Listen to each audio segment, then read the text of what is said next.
नेहा बहुत ही खूबसूरत, पढ़ी लिखी और एक अच्छे घर से थी। ऐसे देखने में तो सब कुछ बढ़िया था, मगर उसकी एक कमजोरी थी। वो बोलते समय हकलाती थी और उसके माता पिता को उसकी शादी की बहुत फिक्र रहा करती थी और वो लोग उसके लिए लगातार रिश्ते ढूंढ रहे थे।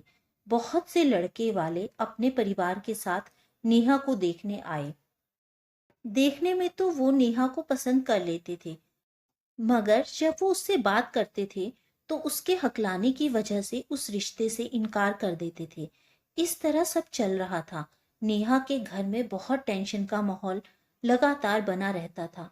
नेहा के भविष्य को लेकर उसके माता पिता बहुत चिंता करते, पर नेहा उनको शांत करने का प्रयास करती रहती।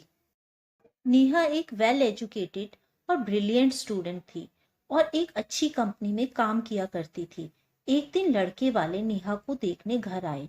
लड़का दिखने में बहुत अच्छा था, अपना काम करता था, मगर वो बस 10वीं पास था। फिर जब चाय नाश्ता लेकर नेहा कमरे में दाखिल हुई, सब लोग बहुत खुश थे।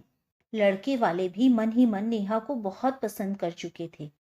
फिर लड़के की माँ ने लड़का लड़की को अकेले में बात करने के लिए आग्रह किया। फिर वो दोनों उठकर ऊपर छत में चले गए। लड़के ने जब नेहा से बात की, लड़का चौंक गया ये देखकर कि नेहा किस तरह हकला रही है, पर उसने उसको कुछ भी नहीं कहा। कुछ देर नेहा से बात करने के बाद वो वापस आ गया और फिर उसने अपनी माँ को वो बात बताई। लड़के की माँ ने कहा कि हम कुछ दिन में आपको सोचकर जवाब देंगे, और वो चले गए।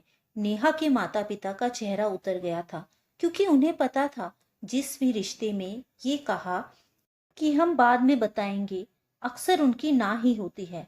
इस बात को कुछ दिन बीत गए थे। फिर एक दिन वो लड़का नेहा को उसके ऑफिस के बाहर मिला। नेहा उसे वहां देखकर बहुत हैरान थी। उसने नेहा से कहा, मेरी तरफ से इस रिश्ते के लिए हाँ है। तुम बताओ, तुम्हारा इस बारे में क्या कहना है?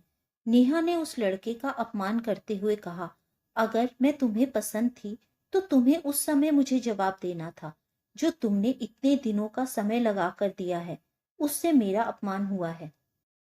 तुमने इस तरह कहीं ना कहीं मेरा मजाक उड़ाया है, इसलिए मैं अब इस रिश्ते के लिए तैयार नहीं हूँ, क्योंकि इसमें कोई सच्चाई नहीं है, आपकी मजबूरी है।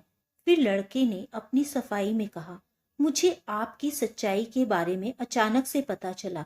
एकदम से मैं कुछ भी समझ ना पाया, इस वजह से सोचने में मुझे इतना समय लग गया, ना कि आपका मजाक उड़ाने के लिए। इस तरह तो मैं भी समझ सकता हूँ कि आपने मेरा मजाक उड़ाया है, और वो भी जानते बूझते। नेहा ने पूछा, वो कैसे? लड़के ने कहा, मुझे तो आपकी कमजोरी के बारे में पता तक नहीं था, लेकिन आपको तो मेरी कमजोरी का पता था कि मैं एक कम पढ़ा लिखा, और आप कितनी पढ़ी लिखी लड़की हैं। फिर आप मुझसे रिश्ता करने के लिए क्यों मानी? इसमें तो फिर मुझे भी अपनी बेइज्जती महसूस होनी चाहिए, लेकिन मैं तो ऐसा नहीं सोच रहा। नेहा, मेरा मानना है कि कमियां तो सब में होती हैं, ये हम पर है कि हम उन्हें कैसे स्वीकार करते हैं। उसकी ये बात सुनकर नेहा मुस्कुरा दी। उसे अपनी गलती का एहसास हो गया था। फिर नेहा ने भी इस रिश्ते के लिए हामी भर दी। तो दोस्तों, उम्मीद है आपको आज की ये कहानी पसंद आई होगी। कहानी पसंद आई हो तो वीडियो को लाइक करें, चैनल को सब्सक्राइब करें, ताकि आने वाली कहानियाँ आप तक पहुँचती रहें। Thank you friends.